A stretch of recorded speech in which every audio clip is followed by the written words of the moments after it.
Boa noite, meus irmãos. Estamos entrando hoje, alguns minutinhos antes, para verificarmos a conexão, o áudio. Enquanto os nossos irmãos vão se conectando, eu vou iniciar a nossa leitura de harmonização. Hoje a nossa leitura é um texto de André Luiz com o título Caridade e Dever. Troquemos, de quando em quando, os grandes conceitos da caridade pelos atos miúdos que lhe confirmem a existência. Não apenas os feitos de elevado alcance e os gestos heróicos dignos de imprensa. Beneficência no cotidiano, obra assistencial de cada um. Calar o momento indiscreto, não empurrar os outros na condução coletiva, evitar os serviços de última hora nas instituições de qualquer espécie, aliviando companheiros que precisam do ônibus em horário certo para o retorno à família. Reprimir o impulso de irritação e falar normalmente com as pessoas que nada têm a ver com os nossos problemas. Aturar sem tiques de impaciência a conversação do amigo que ainda não aprendeu a sintetizar.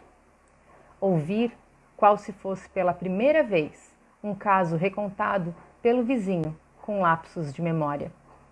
Poupar o trabalho de auxiliares e cooperadores, organizando anotações prévias de encomendas e tarefas por fazer, para que não se convertam em andarilhos por nossa conta.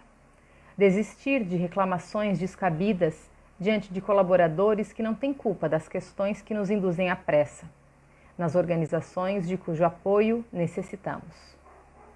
Pagar sem delonga o motorista ou a lavadeira, o armazém ou a farmácia que nos resolvem as necessidades, sem a menor obrigação de nos prestarem auxílio. Respeitar o direito do próximo sem exigir de ninguém virtudes que não possuímos ou benefícios que não fazemos. Todos pregamos reformas salvadoras. Guardemos bastante prudência para não nos fixarmos inutilmente nos dísticos de fachada. Edificação social, no fundo, é caridade, e caridade vem de dentro. Façamos uns aos outros a caridade de cumprir o próprio dever. Com essa leitura, então, convido a todos para que possamos nos unir em prece, que possamos nos colocar na Casa Espírita Joana de Ângeles, no nosso belo jardim, no nosso espaço tão acolhedor, que possamos nos unir à espiritualidade mentora da nossa casa e juntos orarmos para que possamos, neste momento, nos conectarmos a Jesus. Pai nosso que estais nos céus, santificado seja o vosso nome, venha a nós ao vosso reino, seja feita a vossa vontade, assim na terra como nos céus. Pão nosso de cada dia, dai-nos hoje, Senhor. Perdoa, Pai, as nossas dívidas, assim como nós devemos perdoar aos nossos devedores. E não nos deixes entregues às tentações. Livra-nos, Senhor, de todos os males, e que assim seja. Bom, o tema da nossa reflexão de hoje é um texto com o título O Homem de Bem, do capítulo 17 do Evangelho segundo o Espiritismo, Sede Perfeitos. Esse capítulo tem como introdução uma citação do Evangelho de Mateus, que diz o seguinte: Amai os vossos inimigos, fazei o bem aos que vos odeiam e orai pelos que vos perseguem e caluniam. Porque se somente amardes o que vos amam, que recompensa tereis disso? Não fazem assim também os publicanos? Se unicamente saudardes os vossos irmãos, que fazeis com isso mais do que os outros? Não fazem o mesmo os pagãos? Sede, pois, vós outros, perfeitos, como perfeito é o vosso Pai Celestial. com essa introdução, Kardec faz desse capítulo 17 um momento não apenas para discutirmos a ideia do sede perfeitos. Kardec começa suas reflexões falando sobre os caracteres da perfeição, depois ele nos traz o texto que abordaremos hoje, o Homem de Bem, depois trata dos bons espíritos, faz uma reflexão sobre a parábola do semeador e as instruções dos espíritos vêm trazer a temática, o dever, a virtude, os superiores e os inferiores, o homem do mundo, cuidar do corpo e do espírito. Então esse é um capítulo muito importante para a nossa vida cotidiana. É um capítulo que se faz por demais atual, porque ele fala conosco, diretamente conosco. Ele nos traz reflexões, ele nos traz propostas muito concretas para o nosso dia a dia, para a nossa atuação enquanto cristãos, enquanto espíritas. E já no início desse capítulo, o primeiro parágrafo que Kardec traz, eu vou ler para vocês, que eu acho que é importante que a gente já sente um pouco do que vem na sequência. Ele diz o seguinte, se referindo à citação de Mateus. Aquelas palavras, portanto, devem entender-se no sentido da perfeição relativa, a de que a humanidade é suscetível e que mais a aproxima da divindade. Em que consiste essa perfeição? Jesus o diz: em amarmos os nossos inimigos, em fazermos o bem aos que nos odeiam, em orarmos pelos que nos perseguem. Mostra ele, desse modo, que a essência da perfeição é a caridade, na sua mais ampla acepção, porque implica a prática de todas as outras virtudes. Então aqui Kardec já dá a ideia geral desse capítulo.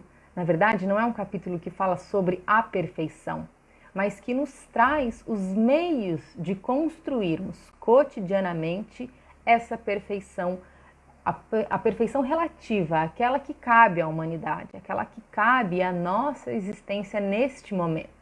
Porque é importante sempre lembrarmos que não somos perfeitos e estamos longe dessa perfeição, da perfeição de Cristo ou da perfeição, né, dos espíritos mais elevados, porque estamos aqui neste orbe terrestre, estamos muito no início da nossa evolução espiritual, então a perfeição ainda é um objetivo a ser atingido, mas que para que ele aconteça, precisamos de uma longa caminhada e o caminho que a espiritualidade nos indica aqui nesse capítulo do Evangelho é a caridade.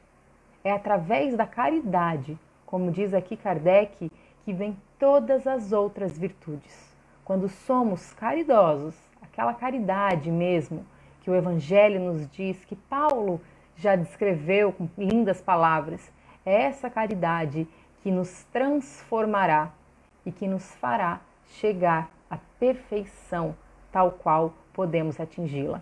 Então, nesse texto específico que vamos trabalhar hoje, o Homem de Bem, a gente percebe que a caridade está o tempo todo dando o tom do que seria esse homem de bem, essa pessoa de bem.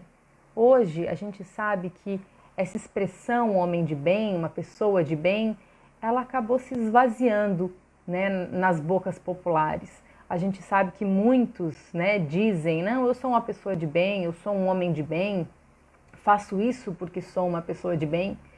E a gente sabe que muitas atrocidades já foram feitas na história e continuam sendo feitas em nome dessa expressão, dessa grande fachada que é ser uma pessoa de bem, quando ela só diz palavras vazias. Aqui nesse texto, Kardec traz o real sentido do que é ser uma pessoa de bem. Eu separei alguns trechos desse texto e que eu convido fortemente a todos vocês que façam a leitura na íntegra. Ele não é um texto longo e ele é um texto que toca muito fundo na nossa alma, porque ele fala conosco hoje, diante da nossa realidade da carne. Então, começando a nossa reflexão, já no início, o primeiro parágrafo que o Kardec fala sobre o homem de bem, ele diz o seguinte: O verdadeiro homem de bem é o que cumpre a lei de justiça, amor e de caridade, na sua maior pureza. Se ele interroga a consciência sobre seus próprios atos, a si mesmo perguntará se violou essa lei, se não praticou o mal, se fez todo o bem que podia, se desprezou voluntariamente alguma ocasião de ser útil, se ninguém tem qualquer queixa dele. Enfim, se fez a outrem tudo o que desejara lhe fizessem. E aqui a gente já tem a dica completa do que é este propósito de nos transformarmos numa pessoa de bem. Então, o primeiro ponto importante é a ideia de cumprir a lei de justiça, amor e caridade, que são as leis de Deus. Se nós cumprirmos estas leis, se nós tivermos elas de fato como balizas das nossas atitudes, dos nossos sentimentos, estaremos sim nos transformando, construindo uma pessoa de bem. O segundo ponto que é importante ressaltarmos é que ele fala se ele interroga a consciência sobre seus próprios atos. Então aqui ele já nos traz a ideia de que não é uma outra pessoa que vai dizer para mim se eu sou ou não uma pessoa de bem. Ser um homem de bem não diz respeito a apontar dedos para este ou para aquele, dizendo quem é ou quem não é uma pessoa de bem. Pelo contrário, é algo que nós fazemos no nosso íntimo. Nós perguntamos a nossa própria consciência. Então, a gente percebe que o tempo todo o Kardec aponta para a ideia dessa tomada de consciência, que ela faz parte desse processo de construção de uma pessoa de bem. Outro elemento importante ainda desse primeiro parágrafo é a ideia de que ele fala o seguinte: se fez todo o bem que podia. E aqui no próprio texto do Evangelho está em destaque esse que podia.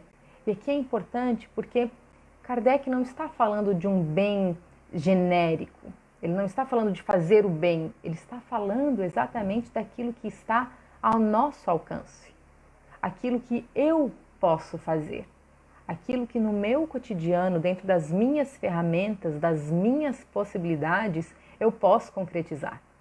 Então, essa é a questão, o que eu, na minha realidade atual, posso fazer? Será que eu fiz todo o bem que eu podia, que estava ao meu alcance? Ou será, como ele mesmo diz aqui, que eu desprezei voluntariamente alguma ocasião de ser útil? É uma boa pergunta, é algo que nós devemos fazer a nós mesmos cotidianamente. E por fim, para finalizar esse primeiro parágrafo que já dá o tom geral de toda a mensagem que vem a seguir, enfim, se fez a outrem tudo o que desejara lhe fizessem. Essa é uma máxima que aprendemos com Jesus e que é perfeita como forma de compreendermos ou de analisarmos as nossas próprias ações, os nossos sentimentos. Se aquilo que eu fiz, eu gostaria que outros fizessem a mim. Essa é um ponto importante de analisarmos se o bem está acontecendo ou não. Kardec continua com a sua explicação, com a sua reflexão, e na sequência ele diz o seguinte: possuído com o sentimento de caridade e de amor ao próximo, faz o bem pelo bem, sem esperar paga alguma, retribui o mal com o bem, toma a defesa do fraco contra o forte e sacrifica sempre seus interesses à justiça. E aqui, dois pontos muito importantes do destaque. Primeiro, faz o bem pelo bem. Nós não devemos fazer o bem porque o bem retorna, ou fazer o bem porque aí eu vou evoluir, ou fazer o bem sempre com algum interesse. Não, o bem deve ser feito pelo próprio bem, pelo propósito do bem, não pelo meu propósito individual e nem pensando na evolução ou na devolução ou na lei do retorno, não. O bem deve ser o seu próprio propósito, fazer o bem pelo bem, sem esperar nada em troca. E um outro ponto E esse que é muito, muito importante na nossa vida social, na nossa vida atual, que é a ideia de toma a defesa do fraco contra o forte. Porque se eu vejo o fraco sendo oprimido e eu não tomo nenhuma atitude, eu estou permitindo que essa violência aconteça. Eu estou permitindo que o forte continue o seu processo de opressão. Então aqui o próprio Kardec nos diz, se queremos construir uma pessoa de bem, esta pessoa de bem não deve apenas praticar o bem, desejar o bem, mas ela deve garantir que o bem aconteça em sua volta. E o bem não está presente em nenhum tipo de opressão. Então, quando vemos o forte agindo sobre o fraco, o nosso papel enquanto pessoas que desejam se construir no caminho do bem é sim tomar a defesa do fraco. Foi isso que Jesus fez em sua passagem. É esse o exemplo que Jesus fez em inúmeros momentos de sua passagem aqui. E é isso que o seu evangelho continua nos dizendo até hoje. Então, que não fiquemos omissos frente a nenhum tipo de opressão e que saibamos que o bem deve acontecer para todos, em volta de nós, dentro de nós. Então, esse é o nosso papel. Kardec nos diz, tomar a defesa do fraco contra o forte. E mais adiante, ele diz o seguinte, o homem de bem é bom, humano e benevolente para com todos, sem distinção de raças nem de crenças, porque em todos os homens vê os seus irmãos. Isso faz parte do que eu estava falando antes, essa ideia de que as opressões, as distinções, os preconceitos, nada disso tem espaço no bem. Então, o homem de bem, ele é bom, ele é humano e por isso ele não deve agir com distinções, ele não deve estar passivo frente às distinções. Aqui Kardec fala de raças e de crenças, inclusive novamente o texto do Evangelho grifa essas palavras, porque nós sabemos que era o que estava naquele momento em que Kardec escreve esse texto. Kardec nos diz então não ter distinções de raças e crenças, porque era o que ele tinha naquele momento. Naquele momento, né, aquele homem do século XIX, ele vai dialogar com essas questões. Hoje a nossa sociedade tem muito mais ferramentas para lidar com todas essas questões dos diversos preconceitos estruturais da nossa sociedade de forma muito mais ampla. Temos mais ferramentas, temos mais informações. Então, sim, é nosso papel enquanto cristãos, é nosso papel enquanto espíritas, enquanto criaturas que desejam sim se transformar em homens e mulheres de bem, não agir com distinções e não compactuar com essas distinções, lembrando a frase anterior da defesa do fraco contra o forte. Então, sim, o nosso papel é ver em todos nossos irmãos e por isso devemos agir, atuar concretamente no fim dessas opressões, no fim dessas violências, sejam elas físicas ou psicológicas.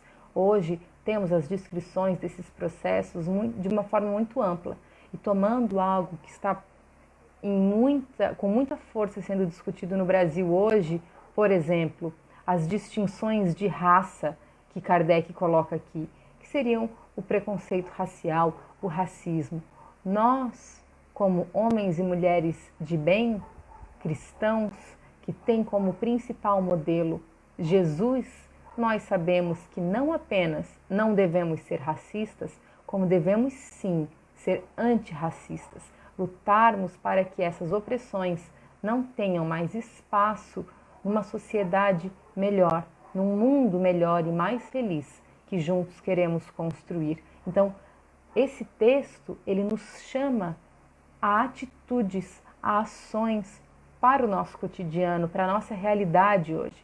Ele é por demais atual, ele pode ter sido escrito no século XIX, mas hoje no século XXI ele continua extremamente atual e provavelmente continuará por muitos e muitos séculos. Por isso a leitura é tão importante. Na sequência, Kardec nos diz: em todas as circunstâncias, toma por guia a caridade, tendo como certo que aquele que prejudica a outrem com palavras malévolas, que fere com o seu orgulho ou o seu desprezo a suscetibilidade de alguém, que não recua à ideia de causar um sofrimento, uma contrariedade, ainda que ligeira, quando a pode evitar, falta ao dever de amar o próximo e não merece a clemência do Senhor. Aqui a gente percebe que novamente Kardec traz a ideia da caridade. Toma por guia a caridade. Não podemos recuar nem a ideia de causar um sofrimento. Eu acho essa frase muito importante. Porque se alguém tem uma ideia, pensa uma atitude e percebe que essa atitude vai causar o sofrimento de alguém, quando nem assim ela recua diante disso, nós sabemos que o bem passou longe. Porque até a ideia de causar sofrimento, ela deve nos causar um espanto. Opa, não, eu não quero causar sofrimento a outras pessoas. Sabemos que muitas vezes causamos sofrimento por atitudes impensadas, por atitudes que são reflexos, né? Agimos sem pensar e agimos muitas vezes sem pensar. E muitas vezes fazemos com que um irmão sofra por conta disso. Faz parte das nossas falhas e da nossa imaturidade espiritual. Mas quando, na nossa ideia de ação, vislumbramos o sofrimento do outro e não recuamos, sabemos que estamos falhando e falhando muito. Por isso, o melhor caminho é tomar por guia a caridade. E já entrando, né, nas reflexões para concluir, Kardec diz: estuda suas próprias imperfeições e trabalha incessantemente em combatê-las. Todos os esforços emprega para poder dizer no dia seguinte que alguma coisa traz de si melhor do que na véspera. Então, isso é a ideia de que nós possamos estudar as nossas perfeições, observar cada um desses elementos que pensamos, opa, aqui eu preciso melhorar, aqui eu acho que eu preciso rever algumas coisas, que possamos cada dia, pouquinho por pouquinho, perceber que hoje estou melhor do que ontem. Se a ordem social colocou sob o seu mando outros homens, trata-os com bondade e benevolência, porque são seus iguais perante Deus. Usa da sua autoridade para lhes levantar a moral, e não para os esmagar com o seu orgulho. Evita tudo quanto lhes possa tornar mais penosa a posição subalterna em que se encontrem. Aqui, Kardec traz a ideia de que somos todos iguais perante Deus. Mesmo que a nossa profissão e que as nossas posições sociais nos tragam distinções dentro desse mundo da carne, devemos sim lembrar que diante de Deus somos todos espíritos iguais e irmãos, que ser um homem ou uma mulher de bem não faz parte de só alguns elementos da nossa vida. Não, devemos agir no bem em nossas profissões, no nosso lar, com os nossos pares, com os desconhecidos. Não podemos compartimentar o bem. O bem deve fazer parte integral do nosso ser. Não ficam assim enumeradas todas as qualidades que distinguem o homem do bem, mas aquele que se esforce por possuir as que acabamos de mencionar, no caminho se acha que a todas as demais conduz. Essa é a conclusão de Kardec. Ele diz que ele não está enumerando as características de um homem bom, Você não se torna um homem ou uma mulher de bem quando você consegue atingir todas essas características. Não, isso seria irreal. Nós nos transformamos numa pessoa de bem quando cotidianamente nos esforçamos por possuir todas essas características que ele mencionou. Porque o bem é um caminho de construção e que sabemos, não faremos isso em uma única encarnação. Muitas e muitas experiências da carne, muitas e muitas reflexões sobre as nossas relações, sobre os nossos sentimentos, as nossas atitudes, é que nos transformarão numa pessoa de bem. Todas essas reflexões que Kardec coloca nesse texto, O Homem de Bem, eles estão também lá no Livro dos Espíritos. Na questão 918, Kardec diz o seguinte: por que indícios se pode reconhecer em um homem o progresso real que lhe elevará o espírito na hierarquia espírita? E a resposta vem o seguinte: o espírito prova a sua elevação quando todos os atos de sua vida corporal representam a prática da lei de Deus e quando antecipadamente compreende a vida espiritual. E como complemento dessa resposta, Kardec coloca este texto, O Homem de Bem, que posteriormente foi organizado no Evangelho. Então aqui esse texto do Homem de Bem, ele está num complemento dessa questão 918. Na sequência, na questão 919, Kardec diz o seguinte: qual o meio prático mais eficaz que tem o homem de se melhorar nesta vida e de resistir à atração do mal? E a resposta dos espíritos é o seguinte: um sábio da antiguidade vô-lo disse: conhece-te a ti mesmo. E essa é uma referência a uma célebre frase de Sócrates, que viveu ali aproximadamente no século V a.C., lá na Grécia Antiga. E Kardec vai além, ele faz mais uma pergunta dentro desta mesma. Concebemos toda a sabedoria desta máxima, porém, a dificuldade está precisamente em cada um conhecer-se a si mesmo. Qual o meio de consegui-lo? E aqui a resposta vem através de um belíssimo texto, que também faz parte do Evangelho segundo o Espiritismo, assinado por Santo Agostinho. Um texto que eu selecionei apenas alguns trechos e que nos convida a uma reflexão. É um belíssimo texto, convido a leitura de todos também. Ele começa dizendo o seguinte: fazei o que eu fazia quando vivi na terra. Ao fim do dia, interrogava a minha consciência, passava revista ao que fizera e perguntava a mim mesmo se não faltara algum dever, se ninguém tivera motivo para de mim se queixar. Foi assim que cheguei a me conhecer e a ver o que em mim precisava de reforma. E então Santo Agostinho faz um texto belíssimo, nos convidando a uma tomada de consciência.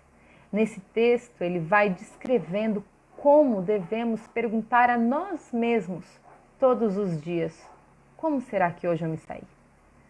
Que atitudes eu tomei? Que sentimentos eu tive que indicam uma melhora ou que indicam coisas que precisam ser melhoradas, ser depuradas? Então aqui ele está colaborando com aquela ideia que Kardec disse lá no começo da nossa reflexão sobre a tomada de consciência. É isso que Santo Agostinho nos convida também, a uma tomada de consciência. E ele diz que a todas essas perguntas que nós devemos fazer, essas interrogações, as respostas vos darão ou o descanso para a vossa consciência ou a indicação de um mal que precise ser curado. Então, ele faz uma longa descrição desse processo e ele nos diz que quando ficarmos em dúvidas, quando ficarmos indecisos sobre o valor das vossas ações, inquire como a classificarias se praticada por outra pessoa. Então, aquela máxima: se você não sabe exatamente se o que você fez foi ou não foi ruim, pense o que você teria pensado, o que você teria entendido se ela fosse praticada por outra pessoa, se você tivesse recebido essa ação. E ele aponta que Deus não tem dois pesos e duas medidas. A lei de justiça, de amor e de caridade devem ser sempre respeitadas, porque elas estão aqui colocadas a todos nós. Então, com essas reflexões de Santo Agostinho e com essas reflexões de Kardec, eu trago dois elementos principais baseados em toda essa literatura que o Espiritismo nos dá, que para nos construirmos enquanto uma pessoa de bem, devemos seguir pela caridade e pela reforma íntima. Essa é a fórmula, é isso que devemos seguir. E meus irmãos, neste momento em que vivemos, neste momento da atualidade, é muito importante que lembremos dessas duas orientações, caridade e a reforma íntima.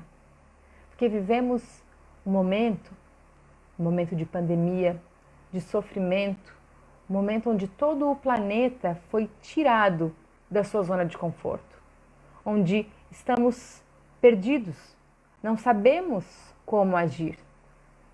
E nestes momentos em que nos sentimos assim, desorientados, nada melhor do que nos lembrarmos que Jesus é o nosso maior modelo. Jesus é o nosso guia.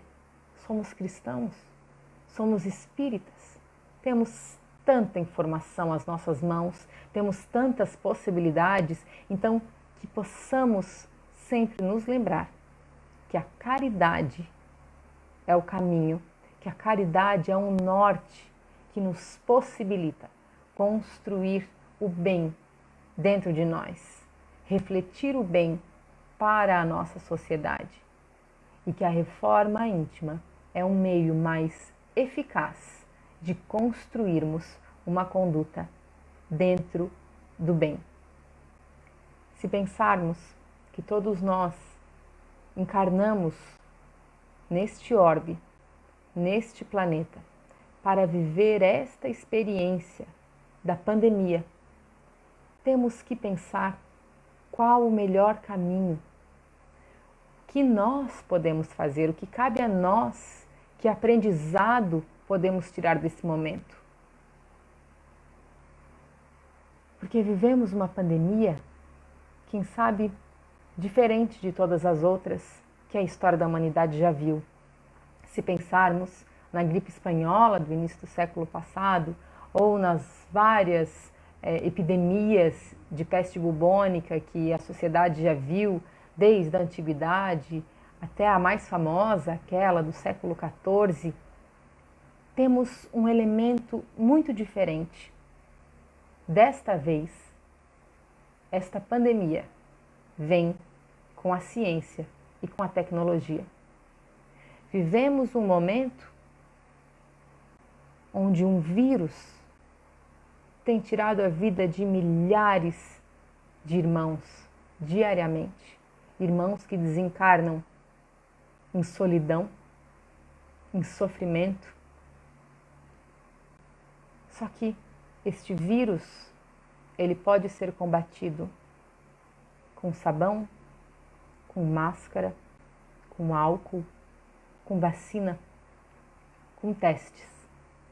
Todas essas coisas são coisas que a ciência e a tecnologia já nos deu, temos à nossa mão. O que faz com que possamos perceber que o combate desta pandemia, superar esta pandemia enquanto uma família, que é a família humana, traz a reflexão sobre as nossas condutas pessoais. O que eu estou fazendo? Quais são as minhas atitudes? Quais são as minhas reflexões? Se eu sou cristã, se eu tomo Jesus como meu principal modelo para todas as questões da minha vida, eu devo pensar como ele agiria neste momento. E o evangelho dele é essa resposta. Esse texto que Kardec nos coloca, do homem de bem, é a resposta. Esse texto de Santo Agostinho é um guia prático, que possamos todos nós tomarmos a caridade como principal lema nesse momento tão difícil, que nos sentimos tão desorientados, que possamos começar pela prática da caridade.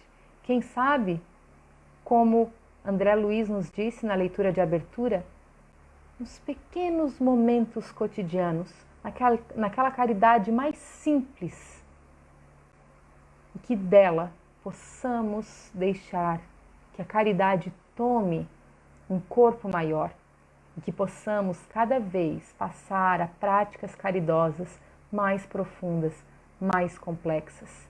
É assim que nós, enquanto uma grande família que vive neste grande lar que é o orbe terrestre, vamos conseguir superar estes momentos de sofrimento.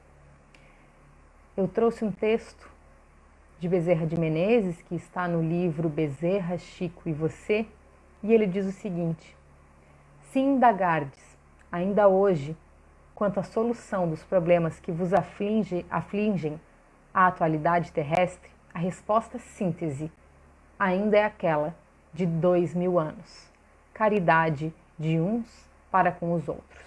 Caridade que se vos expressa em respeito e entendimento fraternal no relacionamento de cada dia.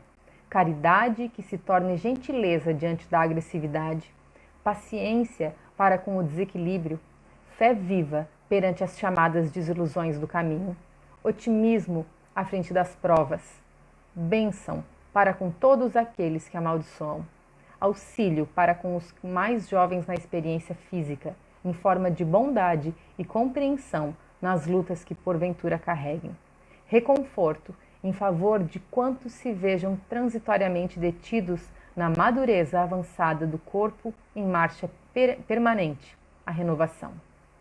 Caridade dos que sabem, ajudando fraternalmente aos que ignoram, dos que usufruem saúde corpórea diante de quantos se vejam corroídos pelos agentes da enfermidade, dos mais fortes sustentando os fracos e indecisos, dos que entesouram esperança em socorro dos que jazem exaustos nos problemas inquietantes da vida, dos que podem distribuir, pelo menos, migalhas de auxílio no amparo aos que se viram encarcerados em abatimento e penúria, dos que são apoiados pela realização dos próprios ideais na sustentação dos que choram na angústia, de todos os que podem auxiliar desse ou daquele modo para construir um mundo melhor. Tão somente na caridade, luz divina, a fluir de nós na direção dos outros, conseguiremos melhorar o que somos e o que temos para sermos o que nos cabe ser e alcançar os valores que desejamos. Recordemos, o Cristo ressurgiu para que ressurjamos, ensinou para que aprendamos, amou-nos tanto quanto nos ama sempre, para que saibamos realmente amar-nos mutualmente, e veio até nós para que nos elevemos até Ele, conduzindo pelo amor os que nos compartilham a experiência na edificação da terra mais feliz. Que possamos internalizar essas pequenas orientações de Bezerra de Menezes, que possamos juntos nos guiar pela caridade, pela reforma íntima, e que dia após dia possamos nos tornar mulheres de bem, homens de bem, não apenas na expressão, mas no espírito, na prática, nos sentimentos, e que juntos possamos ser amanhã melhores do que fomos hoje e do que fomos ontem. E que com certeza conseguiremos construir pouco a pouco uma terra mais feliz. Para finalizar esse nosso momento de reflexão espírita de hoje, eu convido a todos que possamos fazer a oração que Jesus nos ensinou, mentalizando a todos que sofrem, a todos aqueles que estão hospitalizados, as famílias que perderam os seus entes queridos, a todos aqueles que desencarnaram na solidão e na dor desse momento. Que juntos, em oração, possamos iluminar o orbe terrestre que tanto precisa dessa luz. Que possamos nos deslocar até a Casa Espírita Joana de Ângeles, nos unir à espiritualidade que lá trabalha incansavelmente e que juntos possamos dizer: Pai nosso que estais nos céus, santificado seja o vosso nome, venha a nós ao vosso reino, seja feita a vossa vontade, assim na terra como nos céus. Pão nosso de cada dia dai-nos hoje, perdoa, Pai, as nossas dívidas, assim como nós devemos perdoar aos nossos devedores, e não nos deixeis entregues às tentações. Livra-nos, Senhor, de todos os males, e que assim seja. Que possamos, dia após dia, estarmos conectados a Jesus. Que Jesus seja sempre o nosso grande modelo, o nosso grande guia, porque Ele está conosco todos os dias, e assim Ele estará sempre. Que assim seja.